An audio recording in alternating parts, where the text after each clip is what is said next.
आष्टा शहरामध्ये अवैध धंद्याचं प्रमाण प्रचंड वाढलेलं आहे आणि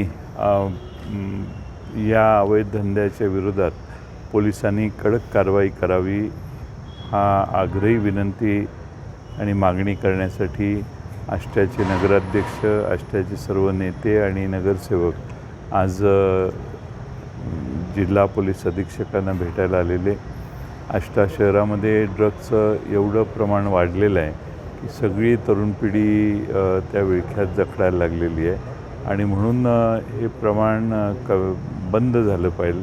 ड्रग्सची विक्री आष्टा शहरात बंद झाली पाहिजे. यासाठी पोलिसांनी कडक कारवाई करावी आणि ड्रग्सच्या बरोबरच मटका, अवैध दारू आणि अवैध इतर व्यवसाय, गांजा वगैरे अशा सगळ्या विक्री ज्या चालू आहेत त्याला पोलिसांनीच कडकपणाने कारवाई करून बंद करावी ही आष्टा शहरातल्या सगळ्या नागरिकांची मागणी आज आम्ही पोलीस अधीक्षकांना दिली आणि पोलीस अधीक्षकांनी देखील त्यात लक्ष घालण्याचं मान्य केलं. सगळ्यात महत्त्वाचं म्हणजे CCTVचा विषय होता. CCTVचे DPDCमधून त्यांना मिळत नाही म्हणून सांगतात त्यांनी. त्याच्यावर तुम्ही पालकमंत्री पूर्वी एकदा पालकमंत्री मी असताना विटा, आष्टा, इस्लामपूर, तासगाव अशा सर्व शहरांना CCTV फूट देण्याचं काम आम्ही केलेलं. आता शहरं वाढलेली आहेत आणि आणखीन CCTVची मागणी आहे आणि CCTV पूर्ण शहरभर असेल तर प्रत्येक माणसाची हालचाल टिपता येते.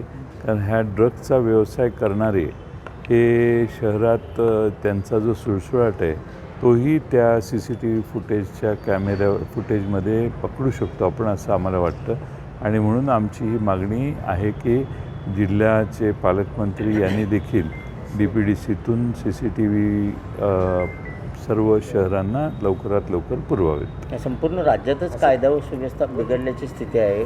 पुण्यातसुद्धा 3 वर्षाच्या चिमुरडीवर अत्याचार झालेला आहे. त्याच्यापूर्वी अनेक महिलांच्यावर सुद्धा असे अत्याचाराचे प्रसंग घडतात. खरातसारखं प्रकरण असेल. कायदा व सुव्यवस्था राज्यात व्यवस्थित आहे असं वाटतं का आणि महिला सुरक्षित आहेत का? दिवसेंदिवस कायदा व सुव्यवस्थेची परिस्थिती खालावलेली आहे आणि महाराष्ट्रात अनेक शहरामध्ये ड्रग्सचं प्रमाण फार वाढलेलं आहे. लहान बालकांच्यावर, मुलींच्यावर अत्याचार वाढलेले आहेत आणि त्यासाठी कडकपणाने सरकारने देखील याच्यात लक्ष घातलं पाहिजेत.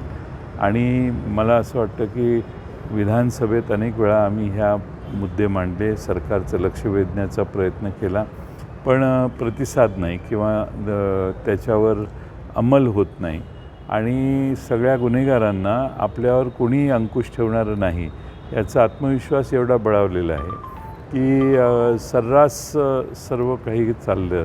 आता समृद्धी महामार्गावर नंबर प्लेट काढून गाड्या चालवून लोकांना मध्येच अडवून त्यांना लुटणे असेही प्रकार फार मोठ्या प्रमाणात होतात आणि त्यामुळं पोलीस यंत्रणा गुन्हा झाल्यावर पोचते. आमची मागणी आहे की गुन्हा होणार नाही याची काळजी देखील पोलिसांनी घेतली पाहिजे. राज्याचे मुख्य